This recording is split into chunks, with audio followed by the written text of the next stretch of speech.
नमस्कार मंडळी. तर सकाळचे वाजत होते 11 आणि एवढा सर्व पसारा निघालेला होता ना.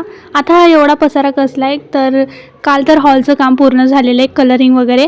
पण आजचं काम होतं बेडरूमला कलर करणं. एवढं घाण झालेलं होतं ना आमचं बेडरूम. आणि हो, कालचा व्लॉग बघितला नसेल तर तो नक्की जाऊन बघा. आधीचा जो रंग होता त्याला पूर्णपैकी साफ केला, त्यानंतर दुसरा रंग मारायला घेतला. माझी हालत तर एवढी खराब झालेली होती, पूर्ण डोक्यामध्ये माती होती.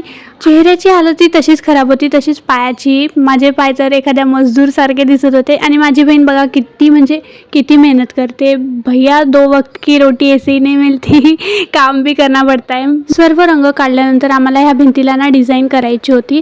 तर इथे माझी मम्मी आणि बहीण त्या दोघीजणीच काहीतरी डिझाईन ठरवून करत होत्या आणि मग त्यानंतर त्याच्यावर कलरिंग करायचे होते.